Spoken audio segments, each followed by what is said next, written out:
मेरे प्यारे मसीह भाइयों और बहनों, आप सभी का स्वागत है। बहुत से लोगों का सवाल ये रहता है कि पवित्र बाइबल को कैसे पढ़ा जाए। पहले तो मैं ये आपको बता दूं कि जैसे आप अपना कोई भी सब्जेक्ट पढ़ते थे स्कूल में, वैसे ही पढ़ना है। बस फर्क ये है कि पवित्र बाइबल के वचन साक्षात परमेश्वर द्वारा कहे गए हैं। उनको लिखा किसने है? जो प्रेरित हैं उन्होंने लिखा है। जो चेले थे, दास थे, उन्होंने लिखा है। अब सवाल ये उठता है कि आपको पढ़ना कैसे है। मैंने बताया जैसे आप अपनी किताबें पढ़ते हैं वैसे ही पढ़ना है, लेकिन बाइबल पढ़ने से पहले आपको प्रार्थना जरूर करनी है। ये वो किताब नहीं है कि फिजिक्स, केमिस्ट्री, मैथ्स नहीं है कि आपने खोला, पढ़ना शुरू कर दिया, फिर इक्वेशंस देख लिए, फार्मूले देख लिए, फिर आपने प्रॉब्लम्स को सॉल्व करना शुरू कर दिया। ऐसे नहीं है। इसमें ये मामूली किताब नहीं है, ये ग्रंथ है, पवित्र बाइबल है, ईश्वर के वचन है इसमें। इसलिए इन वचनों को समझने से पहले आपको पवित्र बाइबल से आज्ञा लेनी पड़ेगी। पहले आप प्रार्थना करिए। प्रार्थना कुछ इस प्रकार करिए। प्रार्थना का कोई नियम नहीं है, आप याद रखिए, प्रार्थना का नियम नहीं है। प्रार्थना का मतलब यह होता है कि आप रिक्वेस्ट कर रहे हैं परमपिता परमेश्वर से, आप अपनी बात कह रहे हैं। जैसे एक पुत्र अपने पिता से रिक्वेस्ट करता है। जब आप छोटे थे, नन्हे मुन्ने थे, अगर आप पापा के साथ, मम्मी के साथ किसी शॉप पर जाते थे तो आपको कोई चीज़ पसंद आती थी तो आप क्या करते थे? मांगते थे, रिक्वेस्ट करते थे। अगर वो ना दिलाएं तो रिक्वेस्ट करते थे। तो बस वैसे ही करना है। यहाँ पर आप बाइबल को सामने रखिए, आंखें बंद करिए, हाथ जोड़िए, या फिर हाथ को जैसा भी आप चाहें जोड़कर भी रख सकते हैं, खुला भी रख सकते हैं। बस आपको प्रार्थना करनी है। आप कहिए आंखें बंद करके कि हे मेरे परमपिता परमेश्वर, आपने मुझे चुना है बाइबल को पढ़ने के लिए, उसके लिए बहुत बहुत धन्यवाद।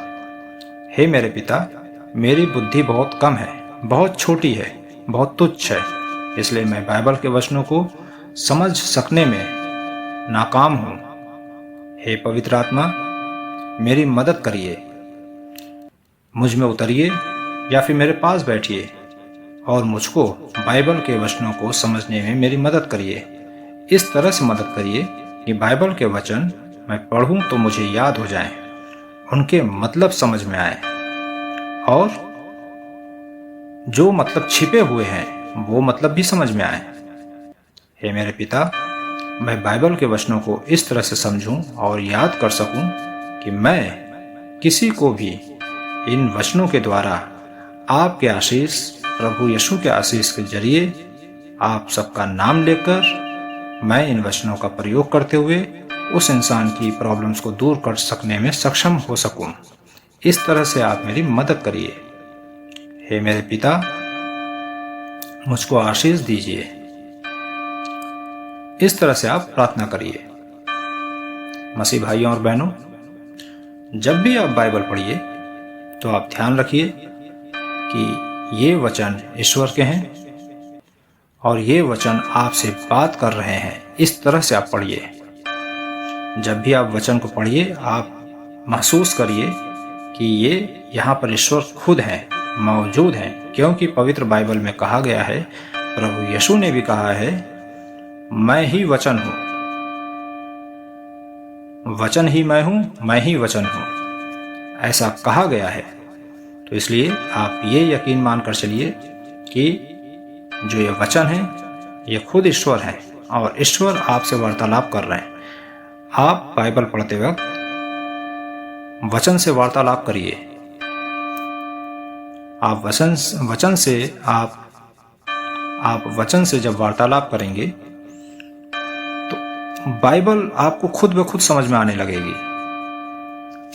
आप याद रखिए, इस तरह से आपको अध्ययन करना है बाइबल का।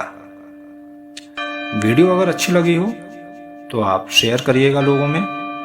जिनको बाइबल कैसे पढ़ना है ये जानना है, उनको आप शेयर कर सकते हैं। और मेरे चैनल को सब्सक्राइब करिए, मुझको सपोर्ट करिए, और कमेंट बॉक्स में हालेलुया, हालेलुया, आमीन, फिर आमीन लिखना मत भूलिएगा। सभी मसीह भाइयों और बहनों को जय मसीह की।